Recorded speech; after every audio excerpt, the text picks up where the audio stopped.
আল্লাহ রাব্বুল আলামিন বলেন, ওয়ালাকাদ খালাকনাল ইনসানা মিন সুলালাতিন মিন তিন। পড়েন আল্লাহু আকবার।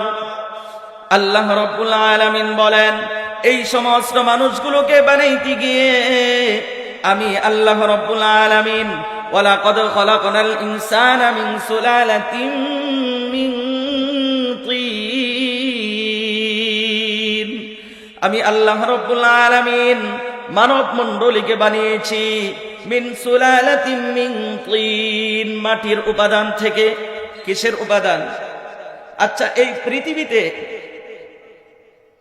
মাটি ছাড়া কোনো কিছুর ফলন হয়? ধান, গম, শাক সবজি, এই জন্য যা কিছু উৎপন্ন হয় সবগুলো উৎপন্ন হওয়ার পরে প্রত্যেকটা মানুষ ভক্ষণ করে। ভক্ষণ করার পরে প্রত্যেকটা মানুষের ভিতরে একটা শক্তি আসে কি আসে না? আরো জোরে বলেন।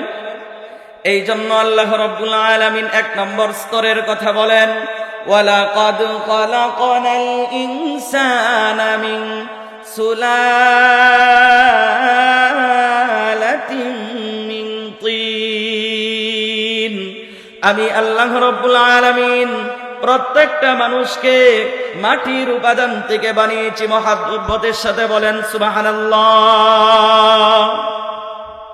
দুই নম্বর স্তর আল্লাহ রাব্বুল আলামিন বলেন, ওয়ালাকাদ খালাকনাল ইনসানা মিন সুলালাতিন মিন তিন সুম্মা জাআলনাহু নুতফাতান ফি করারিন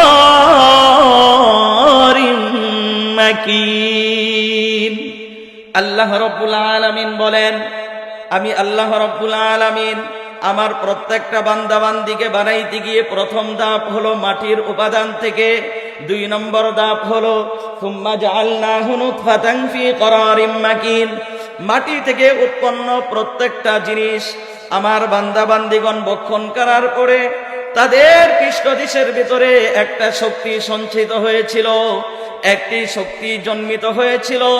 ওই শক্তির নামই হলো নুতফা। আরবিতে কি বলা হয়? নুতফা ফি করারিন মাকিন। এই নুতফাটাকে আমি আল্লাহ রাব্বুল আলামিন একটা নির্দিষ্ট জায়গার ভিতরে, ওই নুতফাটাকে আমি আল্লাহ রাব্বুল আলামিন হেফাজতের ভিতরে রেখেছি। সুবহানাল্লাহ। কত সুন্দর কথা, কত সুন্দর কথা। সুম্মা জাআলনাহু নুতফাতান ফি করারিন মাকিন। আমি আল্লাহ রাব্বুল আলামিন দুই নম্বর যে স্তরের প্রয়োজন হয়েছে সেটাই হলো প্রত্যেকটা মানুষ যখন মাটির উপাদান, মাটির তৈরি সেই ফলমূল, সেই প্রত্যেকটা আহার জাতীয় জিনিস ভক্ষণ করে, তখন আমি তাদের প্রত্যেকের পৃষ্ঠদেশের ভিতরে একটা শক্তি দিয়ে দিই। ওই শক্তিটাকে আরবিতে বলা হয় নুতফা। আরবিতে কি বলা হয়? দুই নম্বর হলো নুতফা, বাংলাতে বলা হয় বীর্য। বাংলাতে কি বলা হয়? এরপরে আল্লাহ রাব্বুল আলামিন তিন নম্বর স্তরের কথা বলেন, সুম্মা খালাকনান নুতফাতা আলাকাতান ফাখালাকনাল আলাকাতা মুদগাতান ফাকাসাউনাল ইযামা লাহমা। আল্লাহ রাব্বুল আলামিন বলেন, তিন নম্বর যে ধাপের প্রয়োজন হয়েছে সেটাই হলো প্রত্যেকটা মানুষ যখন ওই বীর্যটা যখন রেহেমের ভিতরে চলে যায়, প্রত্যেকটা মহিলার গর্ভে যখন চলে যায়, আমি আল্লাহ রাব্বুল আলামিন ওই বীর্যটাকে আমি আল্লাহ রাব্বুল আলামিন আলাকা জমাট রক্তে আমি সেটাকে পরিবর্তন করে দেই। বলেন সুবহানাল্লাহ। আরো জোরে বলেন সুবহানাল্লাহ। কত সুন্দর কথা। ওই মায়ের ভিতরে এই বীর্যটাকে প্রসেসিং করা, এটা কি কোনো ডাক্তার করে? আরো জোরে বলেন, কোন ইঞ্জিনিয়ার, কোন বৈজ্ঞানিক, কোন দার্শনিক? দুনিয়া সবকিছু সম্ভব, কিন্তু রেহেমের ভিতরে ওই বীর্যটা দিয়ে সেখান থেকে আবার জমাট রক্তে পরিবর্তন করা, সেটা একমাত্র যার পক্ষে সম্ভব। মোহাব্বতের সাথে চিল্লায় বলেন তিনি কে? আরো জোরে বলেন তিনি কে? দুনিয়ার কোন মানুষের পক্ষে এটা সম্ভব নয়। দুনিয়ার মানুষের ক্ষমতা যেখানে শেষ, সেখানে একমাত্র যার ক্ষমতা শুরু তিনি কে? আরো জোরে বলেন তিনি কে? এই জন্য আল্লাহ রাব্বুল আলামিন বলেন, 3 নম্বর ধাপের কথা বলেন, সুম্মা খালাকানান নুতফাতা আলাকাতান। 3 নম্বর পজিশনে, 3 নম্বর স্তরের ভিতরে আমি যে কাজটা করে থাকি সেটাই হলো 3 নম্বরে আমি ওই বীর্যটাকে আমি আল্লাহ রাব্বুল আলামিন কুদরতিভাবে ফেরেশতাদের মাধ্যমে সেটাকে জমাট রক্তের মাধ্যমে সেটাকে পরিবর্তন করে দেই। বুঝলাম 3 নম্বরে আল্লাহ রাব্বুল আলামিন এটা করেন। আপনাকে আমাকে বানাইতে গিয়ে আল্লাহ রাব্বুল আলামিনের স্তরগুলো কি কি? 4 নম্বরে আল্লাহ রাব্বুল আলামিন বলেন, সুম্মা খালাকানান নুতফাতা আলাকাতান ফাখালাকানাল আলাকাতা মুদগা। আল্লাহ রাব্বুল আলামিন বলেন, যখন মাটির তৈরি জিনিসগুলো ভক্ষণ করলো, এরপরে পৃষ্ঠদেশের ভিতরে একটা শক্তি হয়ে গেল। 3 নম্বর যখন জমাট রক্ত হয়ে গেল, 4 নম্বরে আমি আল্লাহ রাব্বুল আলামিনের যে করণীয় যে কাজটা করে থাকি 4 নম্বর স্তরের, সেটাই হলো ওই জমাট রক্তটাকে আমি আল্লাহ রাব্বুল আলামিন একটি গোশতের টুকরায় রূপান্তরিত করে দেই। বলেন সুবহানাল্লাহ। গোশতের টুকরায় রূপান্তরিত করে দেন। ইউসুফ জুলাইকার কাহিনী শুনলে অনেক ভালো লাগে, কিন্তু এগুলো হলো তত্ত্ববহুল আলোচনা। মহাগ্রন্থ আল কোরআন আল্লাহ তাআলা আপনার আমার জন্য নাযিল করেছেন, কিন্তু এটার ভিতরে কি আছে জানি না। আপনারা গাধা ছিলেন, গাধা করে কি ওর উপরে যত বুঝে আছে দেও আমার কাছে, যতই দিবা আমি নিয়ে যেতে পারবো, কোনো সমস্যা নেই। কিন্তু ভিতরে কি আছে জানা আছে? এই জন্য আপনি আমি ঈমানদার। আপনার আমার আল্লাহ কয়জন, নবী কয়জন, কোরআন কয়টা, সেই কোরআনের ভিতরে কি আছে? আফসোস, আজকে স্কুল কলেজে পড়ি, ভার্সিটিতে পড়ি, কিন্তু কোরআন শরীফটা পড়ার মতো আপনার আমার সুযোগ হয় না। এটার ভিতরে আল্লাহ তাআলা কি বলেছেন সেই মর্ম উদ্ঘাটনের মতো আপনার আমার তৌফিক হয় না। এই জন্য আল্লাহ রাব্বুল আলামিন বলেন, 4 নম্বরে ওই জমাট রক্তটাকে আমি আল্লাহ রাব্বুল আলামিন একটা গোশতের টুকরায় রূপান্তরিত করে দেই। এরপরে বুঝলাম 4 নম্বরে আপনি গোশতের টুকরায় রূপান্তরিত করে দেন আল্লাহ। এখন 5 নম্বর স্তরে আপনি কি করেন? আল্লাহ তাআলা বলেন, সুম্মা খালাকানান নুতফাতা আলাকাতান ফাখালাকানাল আলাকাতা মুদগাতান ফাখালাকানাল মুদগাতা ইযামা। আল্লাহু আকবার। আল্লাহ রাব্বুল আলামিন বলেন, 5 নম্বর পর্যায়ে 5 নম্বর স্তরের ভিতরে আমি আল্লাহ রাব্বুল আলামিন আমার বান্দা বান্দীদেরকে বানাইতে গিয়ে যে পদক্ষেপটা আমি অবলম্বন করে থাকি সেটাই হলো ওই গোশতের টুকরাটাকে আমি আল্লাহ রাব্বুল আলামিন ইযামা একটা হাড্ডিতে রূপান্তরিত করে দেই। জুড়ে বলেন সুবহানাল্লাহ। হাড্ডিতে রূপান্তরিত করে দেই। কি দে? হাড্ডিতে রূপান্তরিত করে দেয়, হাড় দিয়ে। এরপরে আল্লাহ রাব্বুল আলামিন কি বলেন? ফাকাসাউনাল ইযামা লাহমা। 6 নম্বরে আমি আল্লাহ রাব্বুল আলামিনের যে করণীয় সেটা হলো ওই হাড়ের উপরে আমি আল্লাহ রাব্বুল আলামিন আবারও সুন্দর করে গোশত বানিয়ে দিই। বলেন সুবহানাল্লাহ। এই হাড্ডির উপরে আবারও আল্লাহ রাব্বুল আলামিন খুব সুন্দর করে গোশত দিয়ে দেন। যেমন দেখেন আমার ভিতরে হাড্ডি আছে না নাই? এর উপরে কি চামড়ার উপরেও হাড্ডির উপরেও গোশত আছে না নাই? ওই গোশতর উপরে কি চামড়া।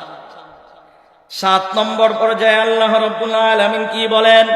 হে দুনিয়ার মানুষ, জীবনে সবকিছু বুঝলেন, জীবনে সবকিছু বুঝলেন, আপনার সন্তানের কি চাহিদা সেটাও বুঝলেন, কিন্তু আল্লাহ রাব্বুল আলামিন কোরআনের ভিতরে কি বলতেছেন মনোযোগ দিয়ে শুনুন। আল্লাহ রাব্বুল আলামিন বলেন 7 নম্বর স্তরের ভিতরে সুম্মা আনশানাহু খালকান আখার। আজান কত হয়?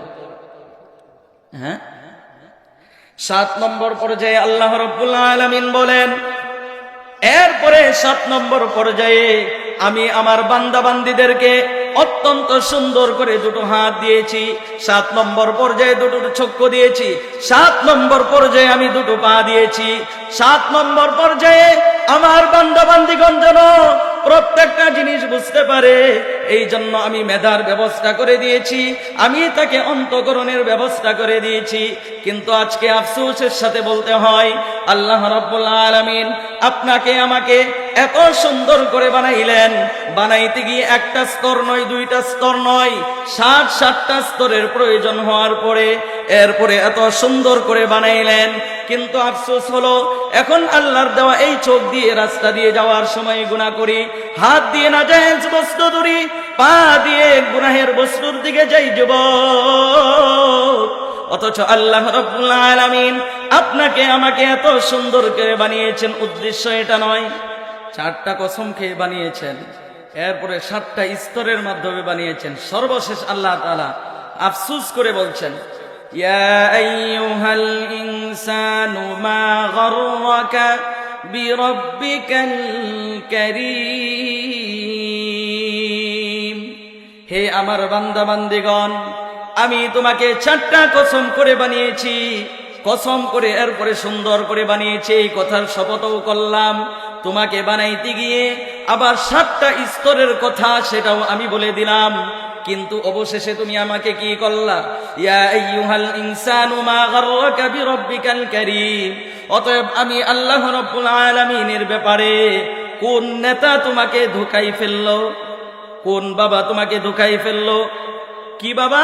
যে আরে আমার অনুসরণ করো, নামাজও লাগবে না, রোজাও লাগবে না, কিচ্ছু লাগবে না, ও মাই গড তোমাকে আমি নিয়ে যাব জান্নাতে। নাউজুবিল্লাহ পড়েন। আল্লাহ তাআলা বলেন, আল্লাযী খালাকাকা ফাসাওয়াকা ফাআদালাক।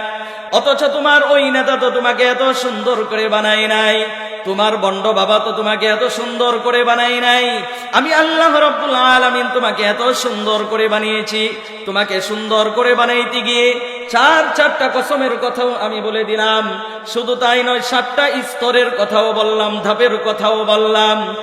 এরপরেও যদি আমি আল্লাহ রাব্বুল আলামিনের ইবাদত বন্দেগী না করে, ফজরের নামাজ না পড়ে বন্ধু বান্ধবের সাথে ঘুমিয়ে থাকো, তাহলে এটা আল্লাহ তাআলার সাথে নাফরমানি ছাড়া আর কিছুই হবে না। চিল্লায় বলেন ঠিক কিনা? আল্লাহ তাআলা বানিয়েছেন ফজরের সময়, আরে 2টার সময় ঘুমাইছি, এখন নামাজ পড়বো কিভাবে, ইশার পড়বো কিভাবে, মাগরিব পড়বো কিভাবে, আসর পড়বো কিভাবে, আমার তো ব্যবসা বাণিজ্য আছে। এই জন্য বলা হয়, নামাজকে বলো না কাজ আছে, কাজকে বলো আমার নামাজ আছে। আমার সাথে বলেন, নামাজকে বলো না কাজ আছে, কাজকে বলো। আরো জোরে বলেন, নামাজকে বলো না কাজ আছে, কাজকে বলো আমার নামাজ আছে। সর্বশেষ আলোচনার শেষ লগ্নে আমি যে কথাটা আপনাদেরকে বোঝানোর উদ্দেশ্য সেটা হলো, আল্লাহ রাব্বুল আলামিন আপনাকে আমাকে বানাইতে গিয়ে শপথ কয়টা করেছেন? 1 নম্বর 3 ফলের শপথ, 2 নম্বরে জাইতুন, 3 নম্বরে তুর পাহাড়ের শপথ, 4 নম্বরে মক্কাতুল মুকাররমার শপথ। এরপরে আল্লাহ তাআলা 7টা স্তরের কথা বলে এরপরে বলতেছেন, আমি বান্দা বান্দীদেরকে অত্যন্ত সুন্দর করে বানিয়েছি। অতএব যেহেতু সুন্দর করে বানিয়েছেন, আমার নামাজটাও কি অসুন্দরভাবে হবে নাকি সুন্দরভাবে? এই জন্য সুন্দরভাবে যদি পড়তে চান তাহলে চেষ্টা করার দরকার আছে না নাই? কি চেষ্টা? নিজে চেষ্টা করতে পারেন নাই, আপনার সন্তানের মাধ্যমে আপনি নামাজ শিখবেন কিভাবে? আপনার সন্তানকে মাদ্রাসায় ভর্তি করেন, আপনার মেয়েকে মাদ্রাসায় ভর্তি করেন, আপনার মেয়ের মাধ্যমে, আপনার ছেলের মাধ্যমে, বাবা আমাকে নামাজটা শিখিয়ে দাও। চেষ্টা করার দরকার আছে না নাই?